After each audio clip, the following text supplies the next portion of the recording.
Fala, torcedor, tudo certo? Vem comigo que temos muita coisa boa hoje. Antes de mais nada, curte aí e lembre-se de se inscrever. Em breve, ao chegarmos a 1000 inscritos, vamos sortear 2 camisas oficiais do São Paulo. Então, não deixe a oportunidade passar. Agora, sem mais delongas, vamos às notícias. Uma informação alentadora para o São Paulo é o retorno de Lucas Moura, o que merece uma análise cuidadosa. É pertinente também ressaltar a importante vitória do time sobre o Internacional recentemente, além de outras atualizações relacionadas ao clube. O triunfo do São Paulo contra o Internacional teve um valor simbólico, especialmente diante das campanhas decepcionantes nos últimos anos, com exceção do ano passado, que se destacou, mas a performance no Campeonato Brasileiro tem sido insatisfatória, principalmente em jogos fora de casa. Vencer como visitante é sempre um desafio que proporciona uma experiência única. Ganhar fora é realmente complicado, independentemente da força do oponente, seja um time que disputa a parte de cima ou de baixo da tabela, todos apresentam dificuldades. Um exemplo disso foi o Flamengo, que não conseguiu vencer o Ceará, e o Palmeiras, que não passou pelo Vitória. Igualmente, o Bahia, que está na parte alta da tabela, não conseguiu derrotar o Sport, que se encontra quase rebaixado.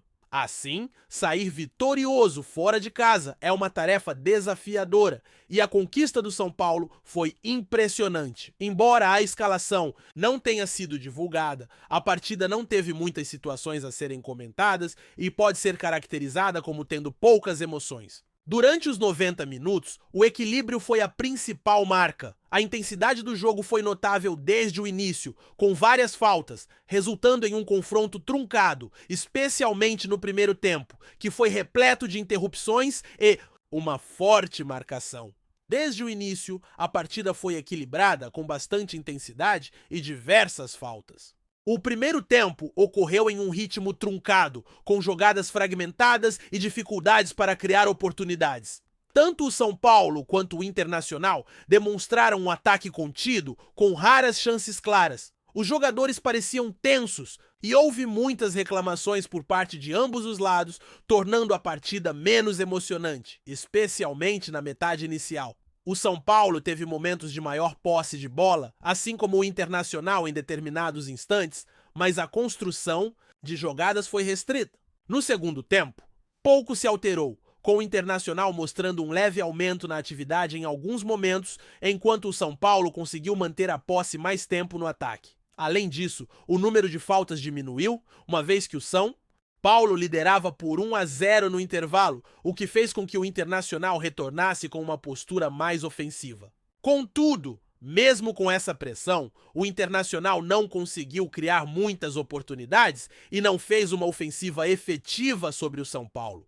A segunda etapa apresentou um fluxo maior, com mais bola em jogo, se comparada à primeira, que foi marcada por numerosas interrupções. A tática do treinador do Internacional, que ajustou a defesa em 3 zagueiros para conter o São Paulo, resultou em uma marcação individual eficaz, tornando ainda mais difícil a criação de jogadas. Partida ocorreu de forma fragmentada, com numerosas faltas na primeira metade. Essa situação surgiu a partir do que foi comentado durante a transmissão, onde o treinador do Internacional replicou a formação com 3 zagueiros do São Paulo. Assim, houve uma marcação individual vigorosa e ambas as equipes se defendiam de maneira eficaz, o que complicou a elaboração de jogadas. O jogo foi equilibrado, mostrando que em um embate desse tipo, onde há escassas oportunidades de gol, quem comete menos erros tende a sair triunfante. O Internacional falhou mais do que o São Paulo, que se mostrou eficiente e conquistou a vitória. A partida foi tão carente em ofensividade que todos os gols surgiram de bola parada. O primeiro gol do São Paulo foi marcado por Arboleda, oriundo de um escanteio. O resultado final foi de 2-0 em favor do São Paulo. O segundo gol, embora tenha sido de bola rolando, teve sua origem em um escanteio, onde Luciano desviou a bola, que ficou com Ferrarese, que preparou para Babadilha anotar um golaço. Apesar de não ser de bola parada, o gol começou em uma cobrança de escanteio. O gol do Internacional surgiu de um pênalti concedido para Mandracasso, também proveniente de uma situação de bola parada. Na minha opinião, a penalidade de Bruno Tabata não deveria ter sido marcada. É possível que alguns tenham uma visão diferente, e isso é respeitável, pois este é um espaço destinado a pontos de vista variados. Para mim, não houve infração alguma. Não sei qual pênalti foi mais duvidoso, se o assinalado para o Internacional ou o que favoreceu o Palmeiras no empate contra o Vitória.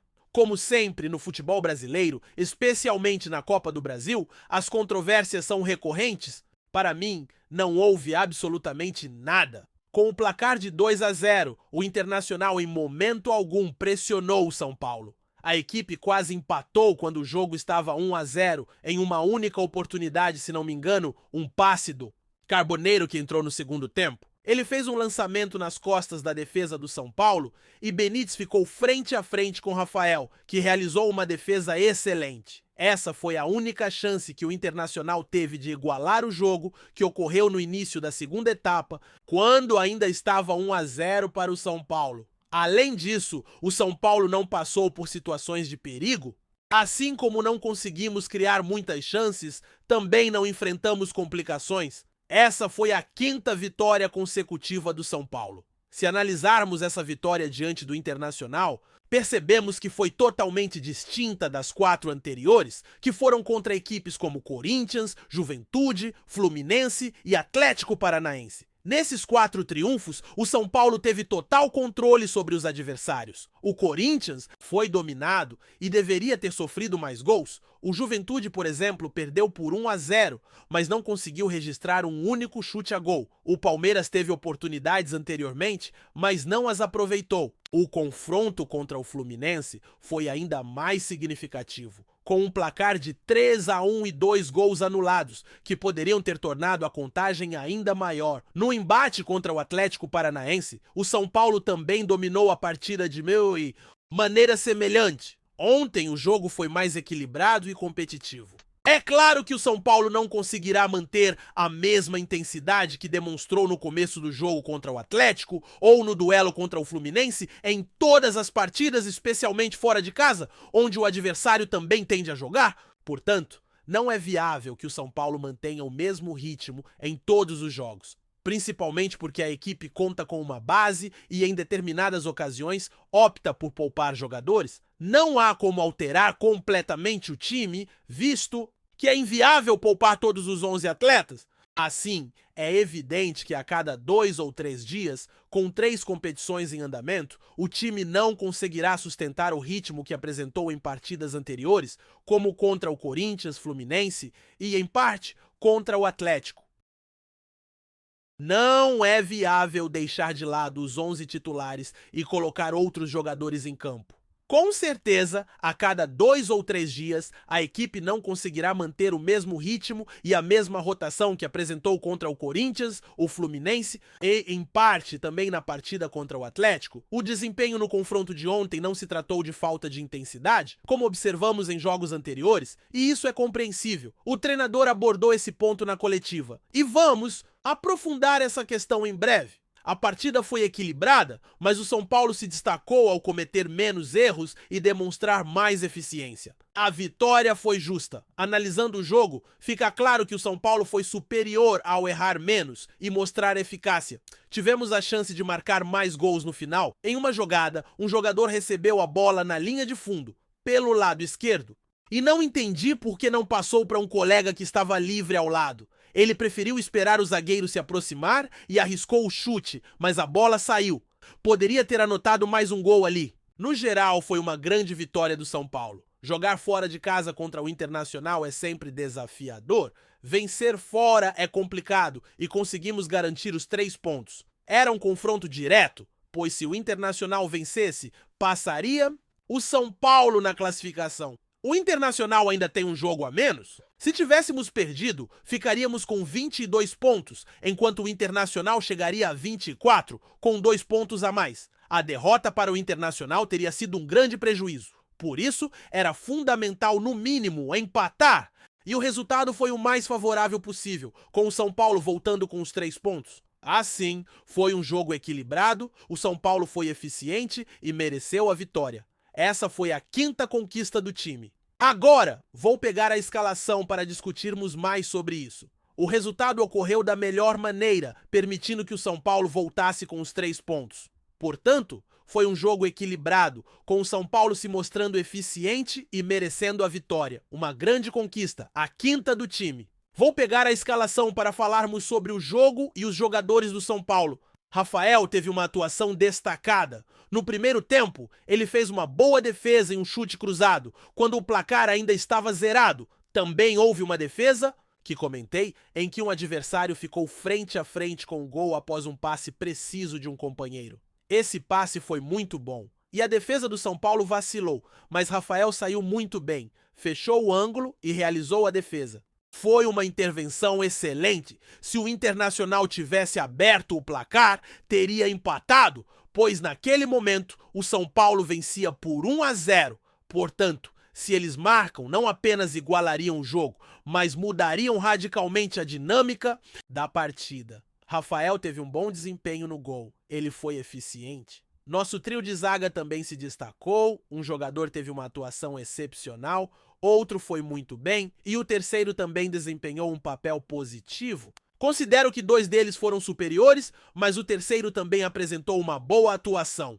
Um lateral, no aspecto ofensivo, contribui pouco, mas defensivamente ninguém consegue criar dificuldades pelo seu lado. É um bom jogador. Outro teve uma atuação mediana, com momentos positivos e negativos. Um meio-campista fez um jogo satisfatório e um atacante também se destacou. Esse atacante foi melhorando ao longo da partida, pois começou com alguns erros, mas se ajustou e teve uma boa atuação. Um meio-campista, por sua vez, não está jogando no nível que se espera, pois agora está atuando mais adiantado. Essa não é a sua posição ideal e é evidente que ele está desconfortável desde que começou a jogar nessa nova função. Não consegue apresentar um bom desempenho nessa posição. Atualmente, ele está jogando na posição de meia, mais adiantado, embora essa não seja a sua função habitual. É evidente que ele se sente desconfortável desde que começou a atuar. Dessa forma, o desempenho não tem sido satisfatório, demonstrando que ele não se adapta ao papel.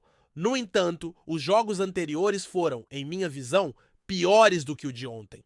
No jogo de ontem, ele foi menos mal, pois não corresponde à posição para a qual está jogando. Em sua posição habitual, André Silva apresentou um desempenho razoável. A atuação dele contra o Atlético Paranaense na quinta-feira não foi boa, mas ontem teve uma performance aceitável, mesmo comprometendo um pouco. O Luciano também teve um desempenho mediano, não foi ruim, mas não se destacou como em outros momentos, apresentando um jogo regular.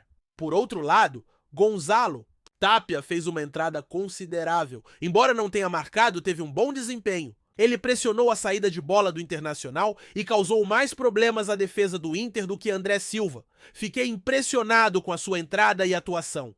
Tapia teve uma participação relevante. Por sua vez, Pablo Maia cometeu um pênalti que eu não consideraria falta, mas o carrinho que ele fez tocou no adversário, levando o árbitro a marcar a penalidade. Pablo Maia, Luan e Lucas Feira entraram no final da partida. Não é possível fazer uma avaliação abrangente, mas Lucas Feira teve a chance de assistir Tapia, mas preferiu finalizar e não fez o passe. Foi um jogo bastante competitivo e teve um desempenho positivo do São Paulo. Embora não tenha sido tão bom quanto outras partidas, de maneira geral foi favorável. O time não teve problemas defensivos, não criou muitas oportunidades, mas mostrou eficiência, garantindo uma vitória importante, o que pode ser considerado um bom jogo do São Paulo. O clube não conseguirá dominar todos os adversários, como fez contra Fluminense e Corinthians, especialmente atuando fora de casa. A coletiva de imprensa virá em seguida. Essa vitória foi significativa e podemos considerar o desempenho do São Paulo como bom.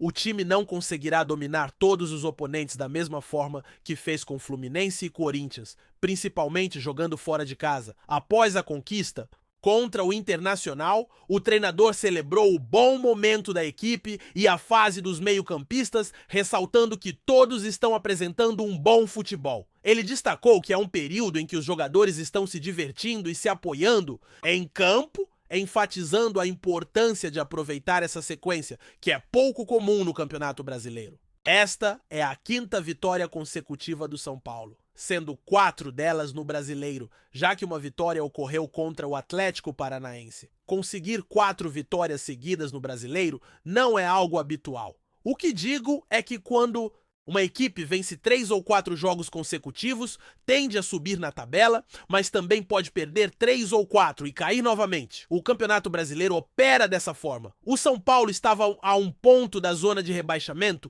antes dessa sequência e agora se encontra na 8ª posição, próximo aos times que disputam a Libertadores. Apesar de haver muitos jogos pela frente, a equipe conseguiu respirar um pouco no campeonato, mesmo com vários adversários tendo jogos a menos. O que foi mencionado sobre desfrutar desses momentos é real, pois ganhar 4 partidas seguidas no Brasileiro é desafiador. Este campeonato é extremamente competitivo, com arbitragens e condições de campo complexas, especialmente para times que enfrentam múltiplas competições e desfalques. O que está sendo alcançado não é comum.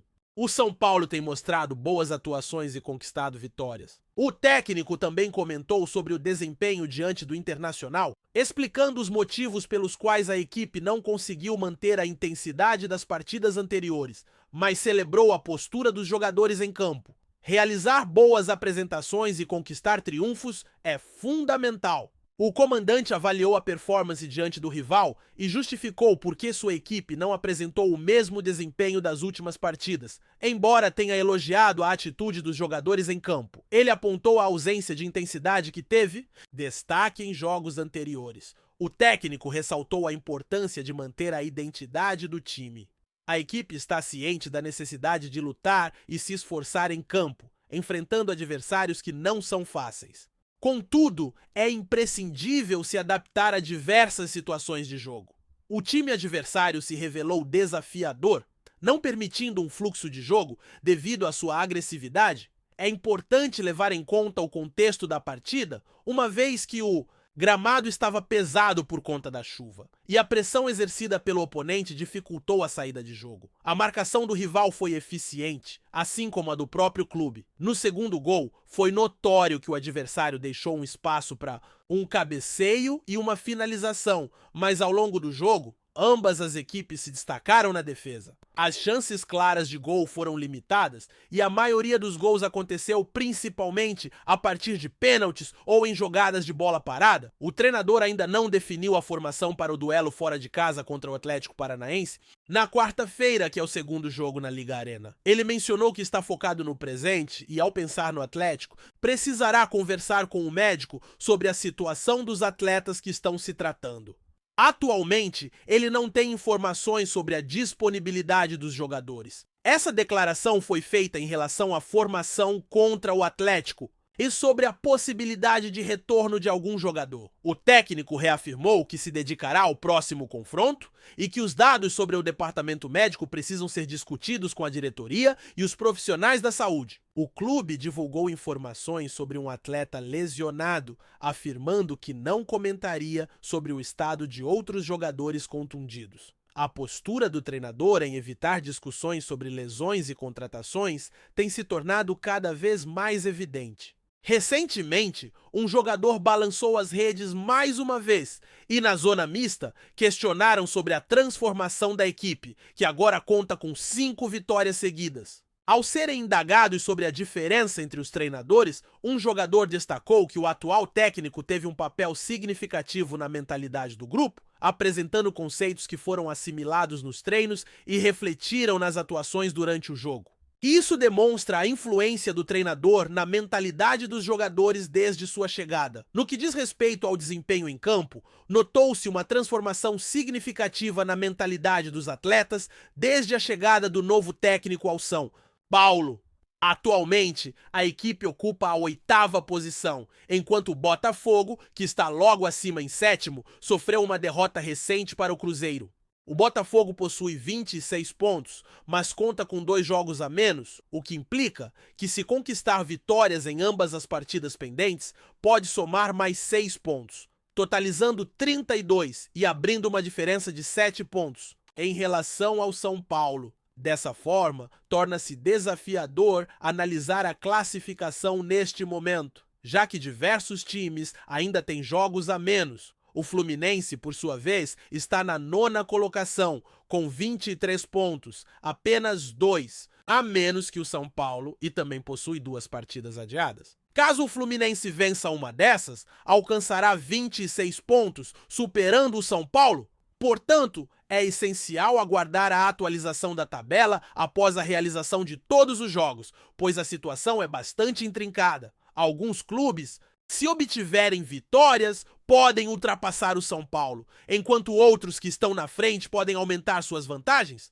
No entanto, o que realmente se destaca é o confronto direto, onde o São Paulo conseguiu triunfar sobre um adversário que tinha um jogo a menos. E isso é crucial, pois permitiu que o São Paulo respirasse em relação à parte inferior da tabela, onde se encontrava antes de iniciar sua sequência de triunfos. Recentemente, surgiram notícias que indicam que o São Paulo pode contar com Lucas Moura no embate contra o Atlético Nacional da Colômbia, marcado para a próxima semana. Além disso, já se discute há mais de uma semana a possibilidade de Lucas Moura estar disponível para o duelo contra o Atlético Nacional, que está programado para a próxima semana. O São Paulo enfrentará o Atlético Paranaense na quarta-feira e, em seguida, jogará contra o Vitória no final de semana, antes do confronto com o Atlético Nacional, que será um jogo de ida pela Libertadores. As expectativas são de que Lucas possa participar desse embate.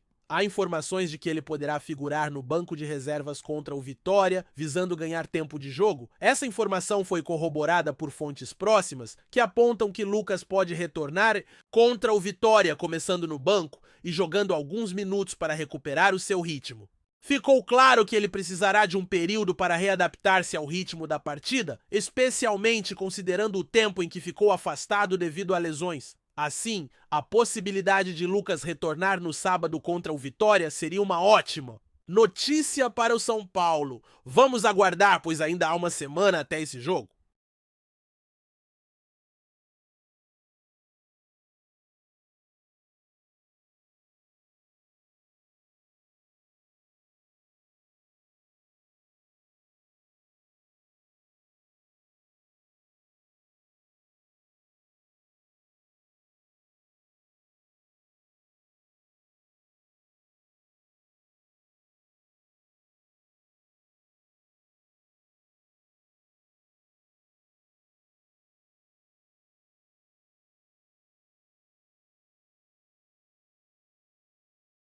O nome do Galopo voltou a ganhar força nos bastidores, mas agora não é por causa de desempenho em campo, e sim por causa de uma possível saída. O meia argentino pode estar com os dias contados no São Paulo e o destino dele pode ser justamente o gigante River Plate. Isso mesmo, o time de Buenos Aires está de olho no camisa 8 tricolor e as conversas estão rolando. Segundo o jornalista Jorge Nicola, Galopo está mais perto do River do que nunca. A diretoria do São Paulo até já teria sido procurada para discutir o negócio. Não é de hoje que o River demonstra interesse, mas agora o clima esquentou de vez. E o torcedor do São Paulo, claro, já tá ligado em tudo, mas tem uma galera que não quer simplesmente ver o jogador sair e pronto. Tem um nome que está sendo muito citado nas redes, o atacante Pablo Solari? Não. É o lateral direito Andrés Herrera? Também não. O nome da vez entre os torcedores é Adrián Bustos. Do Talleres, a torcida tá de olho no Bustos e muitos estão pedindo para a diretoria do São Paulo tentar incluir o jogador como parte da negociação pelo Galopo. A ideia seria transformar a venda em uma troca com vantagem técnica, trazendo um reforço de posição carente no elenco. Bustos é lateral direito, tem 26 anos e vem se destacando no Talleres, com atuações sólidas no campeonato argentino. É o tipo de jogador que encaixaria bem no estilo do São Paulo, especialmente levando em conta a oscilação da equipe nesse setor. O nome dele já foi comentado em outras janelas de transferência, mas nunca avançou muito. Agora, com o interesse do River em Galopo, a torcida vê a chance perfeita para tentar encaixar Bustos no pacote. Afinal, se o São Paulo vai negociar um ativo importante como o Galopo, nada mais justo do que tentar uma compensação técnica de qualidade. Ainda não tem nada fechado, nem com o River e nem com o Bustos, mas o fato é que Galopo desperta interesse real e os torcedores não querem ficar apenas no prejuízo. A ideia é usar esse possível negócio para reforçar o elenco em uma posição estratégica. Fica agora essa expectativa sobre os próximos passos da diretoria tricolor. E o torcedor segue fazendo barulho nas redes, tentando influenciar essa possível troca. Se vai rolar ou não, só o tempo vai dizer. Mas uma coisa é certa: Galopo no River tá mais quente do que nunca.